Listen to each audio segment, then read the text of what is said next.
Classroom of the elite का season 4 finally 2 साल के बाद आ रहा है। तो मैं तुम्हें इस वीडियो में सीजन 2 और सीजन 3 के कुछ इंपॉर्टेंट डिटेल्स बताना चाहूंगा जो तुम्हें वापस से याद कर लेना चाहिए ताकि सीजन 4 को देखते वक्त पे तुम्हें ज्यादा कंफ्यूजन ना हो। तो हम सिंपली अब तक क्या हुआ था और आगे जाके तुम क्या एक्सपेक्ट कर सकते हो सीजन 4 से, हम उसी के बारे में जानेंगे। एंड ऑब्वियसली मैं तुम्हारे सामने कोई स्पॉयलर्स रखने वाला नहीं। तो सीजन 2 के एक काफी इंपॉर्टेंट सीन पर हम नजर डालेंगे। जो सीजन 4 है इसी के बेसिस पर आगे बढ़ने वाला है। वो डिटेल है जब आयानो कोजी के पापा आयानो कोजी से मिलने आते हैं। जिस सीन में आयानो कोजी के पापा आयानो कोजी को बोलते हैं कि बेटा तुमने बाहर की दुनिया में बहुत मस्ती कर ली, अब समय आ गया है कि तुम वापस से व्हाइट रूम में लौट जाओ। जिस पर आयानो कोजी साफ साफ उनके पापा को मना कर देता है कि नहीं, मुझे तो बाहर की दुनिया में बहुत मजा आ रहा है और मैं यहीं रहूंगा। जो सुनकर आयानो कोजी के पापा का माथा थोड़ा सा गर्म हो जाता है और वो स्कूल वालों को बोलने लगते हैं कि आयानो कोजी को कुछ भी करके स्कूल से एक्सपेल करो। जिसके ऊपर जो स्कूल के चेयरमैन होते हैं वो आयानो कोजी के पापा को बताते हैं, जो कि साक्यानागी के पापा होते हैं, कि हम जो है यहाँ के स्टूडेंट्स के फ्री विल की रेस्पेक्ट करते हैं और उनकी मर्जी के बिना हम उनको ऐसे ही एक्सपेल नहीं कर सकते। जिस पर आयानो कोजी के पापा थोड़ा सा गुस्सा होकर वहां से चले जाते हैं और उनको एक बात रियलाइज होती है कि आयानो कोजी जो इतना खतरनाक है वो मेरे ही एक्सपेरिमेंट्स का नतीजा है। और वहां से ही वो ये ठान लेते हैं कि अगर मेरे बेटे को यार कुछ भी करके यहाँ से निकालना है तो वो ऐसे तो निकलेगा नहीं, तो उसके खिलाफ ही मुझे षड्यंत्र रचना पड़ेगा। फिर इसका कंटिन्यूएशन हमें डायरेक्टली सीजन 3 में देखने को मिलता है, जहां पर सबको पता लगता है कि स्कूल के अंदर एक नया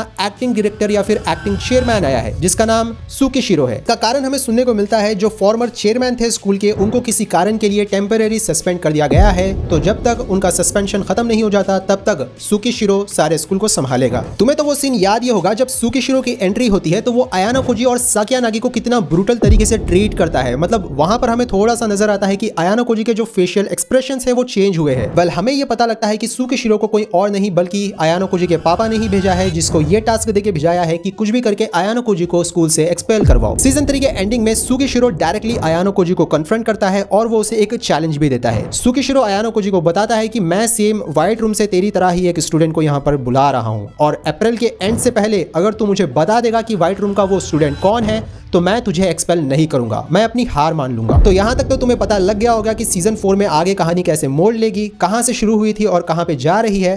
तो चलो मैं तुम्हें इतना बता देता हूं कि सीजन 4 में आगे चीजें कैसे बढ़ेगी बिना किसी स्पॉयलर्स के। तो हाँ, आयानो कोजी के पापा ने आयानो कोजी के खिलाफ एक बहुत बड़ी जंग छेड़ दी है जो आयानो कोजी को अभी दिमाग से लड़नी है। अब तक तो वो सिर्फ स्मार्ट लोगों के साथ माइंड गेम्स खेल रहा था, बट भाई अभी उसके सामने सेम उसी की तरह एक व्हाइट रूम से स्टूडेंट आ रहा है जिसे उसे टक्कर देनी है। वैसे व्हाइट रूम से सिर्फ एक स्टूडेंट आएगा या फिर 2 स्टूडेंट्स आएंगे ये तो तुम्हें सीजन 4 में ही पता लगेगा। तो सीजन 4 की स्टार्ट होते ही तुम्हें ये सुनने को मिलेगा कि आयानो कोजी और उसकी क्लास अभी सेकेंड ईयर में है और हर बार की तरह तुम्हें स्कूल के मैनिपुलेटिव एग्जाम्स और टेस्ट देखने को मिलेंगे, लेकिन इस बार वो कुछ ज्यादा ही हार्ड होंगे। और वैसे ही हमें सीजन 4 में नए स्टूडेंट्स को भी इंट्रोड्यूस करवा दिया जाएगा जो फर्स्ट ईयर के स्टूडेंट्स होंगे, जो आयानो कोजी के और साथ साथ में उसके क्लासमेट्स के नाक में काफी ज्यादा दम करेंगे। और उसी में एक स्टूडेंट ऐसा भी होगा जो रियूएन जैसा होगा जो वॉयलेंस को फॉलो करता है। तो आयानो कोजी के सामने सीजन 4 में 3 बड़े चैलेंजेस है। सबसे बड़ी प्रॉब्लम ऑब्वियसली व्हाइट रूम का स्टूडेंट जो आयानो कोजी से छुपा हुआ है। अब आयानो कोजी हमें पूरे सीजन में यही ढूंढता हुआ नजर आएगा कि आखिर वो स्टूडेंट है कौन।